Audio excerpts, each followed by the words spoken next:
Assalamualaikum warahmatullahi wabarakatuh. Di sini saya akan menjelaskan tentang kaidah-kaidah penting dalam menyusun skripsi.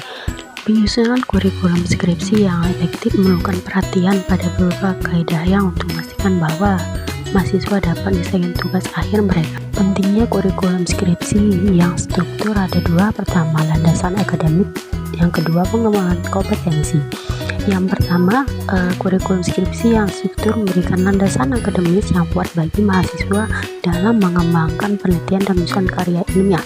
Yang kedua, kurikulum yang struktur membantu mahasiswa dalam pengembangan kompetensi akademik, metodologi penelitian, dan keterampilan presentasi. Kaidah pertama, kesesuaian topik dengan minat dan kemampuan mahasiswa, di mana kurikulum yang terstruktur adalah kerangka atau rencana pembelajaran yang dirancang secara sistematis untuk membantu mahasiswa mencapai tujuan akademik yang telah ditentukan.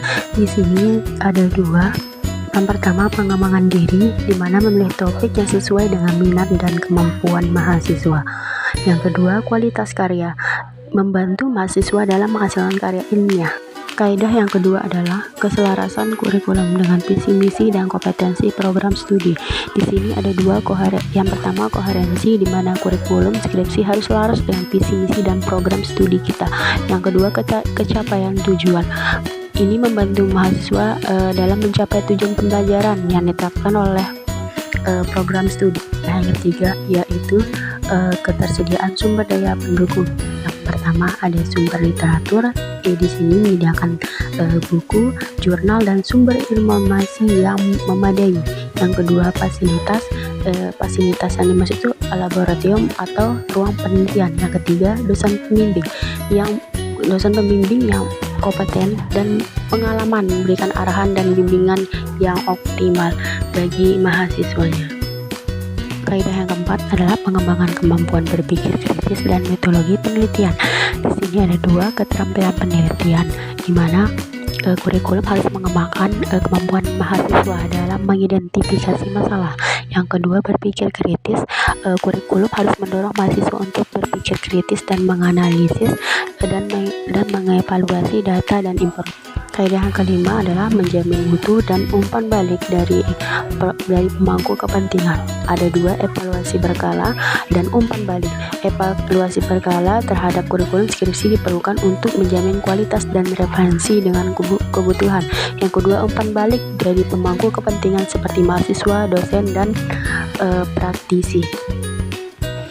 Kaidah yang keenam, fleksibilitas kurikulum untuk mengakomodasi kebutuhan mahasiswa. Ada tiga. Yang pertama, pemilihan topik. Yang kedua, metode penelitian. Dan yang ketiga, durasi studi. Yang ketujuh, integrasi antara teori dan praktik dalam proses pembimbingan. Di sini ada tiga. Yang pertama, pengembangan. Yang kedua, implementasi. Yang ketiga, evaluasi. Integrasi teori dan praktik dalam proses pembimbingan skripsi membantu mahasiswa dalam mengaplikasikan pengetahuan dan keterampilan yang diperoleh. Yang terakhir adalah ringkasan dan rekomendasi untuk implementasi kurikulum skripsi yang efektif.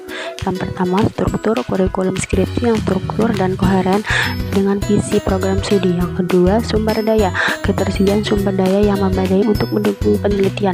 Yang ketiga, fleksibilitas, kurikulum yang fleksibel dan mengakomodasi kebutuhan mahasiswa. Yang terakhir, umpan balik, evaluasi berkala dan umpan balik dari pengakuan kepentingan untuk memastikan kualitas. Sekian dan terima kasih.